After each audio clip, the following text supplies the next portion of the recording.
What is up, earthnoids and Spacenoids? I am just a simple new type, and in this episode we are returning to UC-0096 as we continue our coverage of Mobile Suit Gundam Unicorn.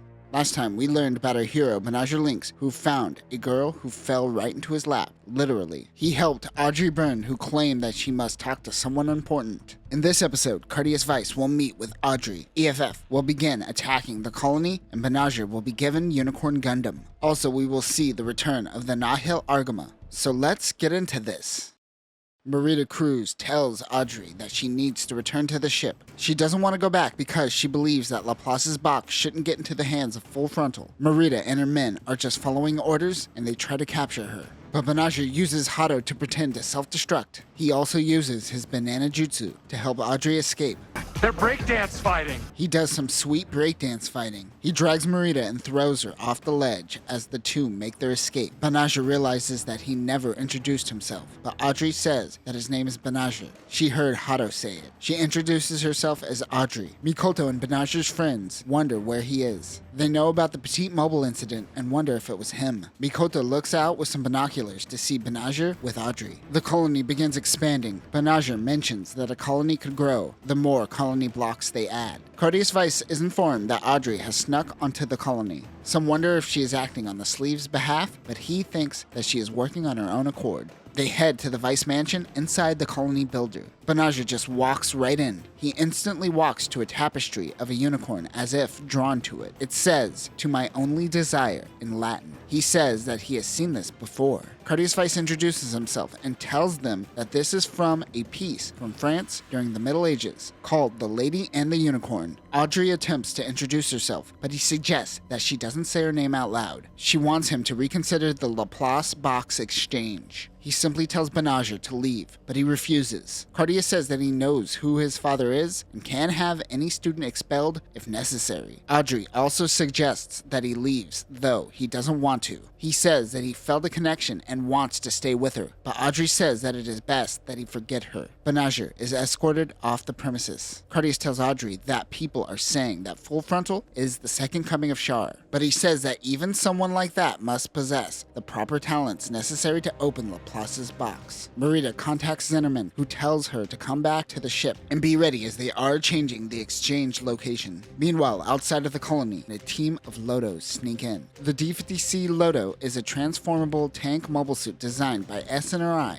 and used by Ecoas. We will dive more into Ecoas, but briefly, they are the evolution of the Manhunters that we have seen in Char's counterattack. Remember when I said that we will start to see steps towards the miniaturization of the thermonuclear reactor in UC-0096? Well, this is the first crack at it, and it shows in its height as these units are only 12.2 meters tall compared to the average 18 to 22 meters. This small body allows this unit to have an advantage in stealth situations. Even though this unit is small, you could still pack 8 people into the unit when in tank mode. However, the Loto is operated by 3 crew members, a pilot and a communications officer in the upper torso, and a vehicle commander in the lower torso. It is equipped with a beam burner, which is like a beam saber, but hotter and designed to melt things. It also has a long cannon, a missile container, a mega machine cannon, and an optional right shoulder mounted machine cannon. Zennerman meets with Cardeas about the exchange. Outside of the colony, the Girazula pilot's sensors are messed up. He suddenly notices Londo Bell in the distance. It is the ReZEL. The RGZ-95 ReZEL is a part of the refined Zeta series, like the Ragazi, and succeeded in creating a mass-produced version of the Zeta Gundam. It stands for Refined Zeta Gundam Escort Leader. This was designed off of the Zeta 2 and inherits some features of the Mythos. It shares some internal components with the Jagan to cut down on cost and maintenance. The ReZEL also has a Wave Rider mode, just like the original Zeta Gundam. It can also be used as a sub-flight system for the Jagan. It is equipped with 60mm Vulcans, a grenade launcher on each forearm, a beam saber, a shield, a beam rifle that uses E-packs, and a mega beam launcher. It could also use dummy balloons. Back on the Garancieres, Marita gets a new type flash. She senses Londo Bell. Cardeas Vice informs Zinnerman that they aren't giving Neo Zeon Laplace's box, but rather the key to the box. Zinnerman is confused by the situation and doesn't really know what the box entails. Cardeas asks if he knows what a new type is. Zinnerman says that they occasionally run into someone on the battlefield with immense power.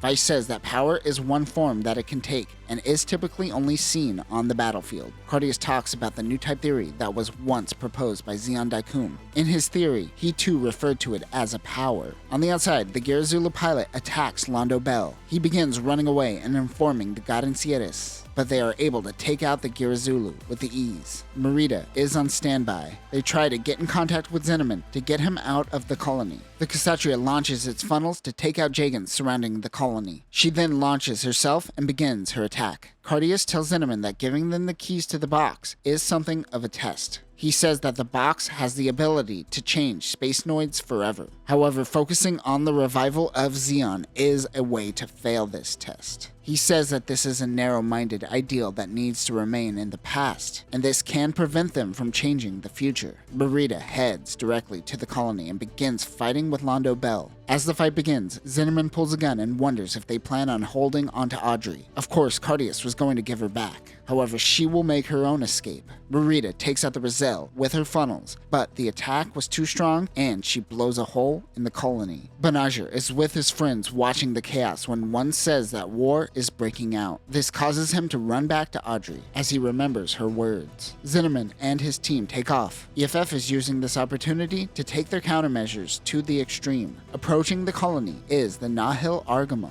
Last time we saw this ship, it was under command of Beecha during the first Neo-Zeon War. Launching in a ReZEL is Rita Martinez, who we will learn is the great-grandson of Ricardo Martinez. Mikoto and Takuya are with Banagher when the Kshatriya comes in and begins tearing through the colony with its beam sabers as it fights against Londo Bell. It blasts a hole right where most of their friends evacuated. Makoto begins panicking, so Banagher goes ahead alone. Meanwhile, Cardeas is running from EFF, but he is stopped by a subordinate who betrayed him. They get into a fight when Cardeas is shot. While escaping, Makoto and Takuya run into Audrey. The Kshatriya tears through a Loto. The downed Loto comes crashing towards the kids when a ReZEL comes in to protect them. Ride, the ReZEL pilot, rescues the children. Meanwhile, Banagher finds Unicorn Gundam. Inside the Gundam is Cardeas Feist. He wants to know where Audrey is, but he tells him that she made her own escape. Cardeas Feist tells Banagher that he is his father. He's seen the confidence he exuded earlier and asks if he could carry that weight with him. He says yes. Cardeas takes his hand and scans his biometrics. He is now the only person who could use the Gundam. Oh, now you care about security. It just took you 27 years to figure that out? And in the end, a kid still ends up taking it. He says that if it judges him to be a suitable pilot, he will be shown Laplace's box and it will shed light onto humanity. He tells him that he wasn't in his life because he didn't want to burden him with the curse that has been bestowed upon the Vice family,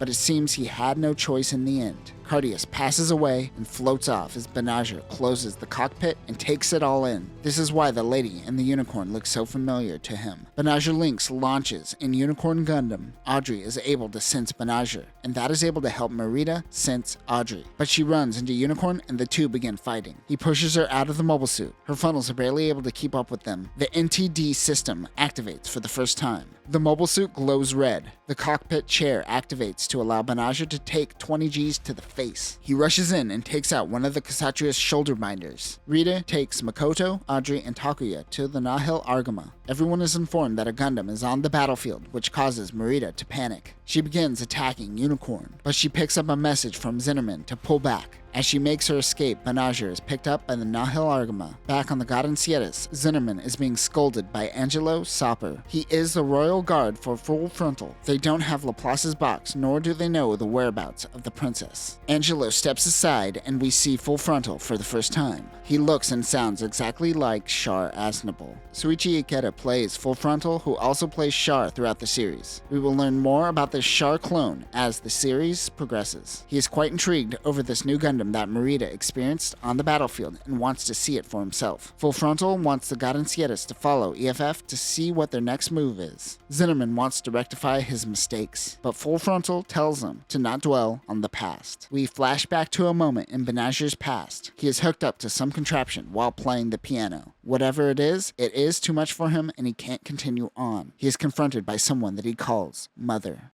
And that will do it for this episode. Banagher got the keys to a new ride and learned who his true father is all in one afternoon. That is a lot to take in. It also took way too long for mobile suits to essentially have keys, so no one could steal it. I get that an F-16 doesn't have a key and requires extensive effort to hijack, but that isn't the case for a mobile suit in Universal Century. They're getting stolen left and right. Next time, Full Frontal will show himself on the battlefield in his Sinanju. We will learn about the second coming of Char, and EFF will receive the Delta Plus. But that will do it for now, new types. Remember, if you build a $1 trillion machine, maybe add an ignition system or a biometric scanner.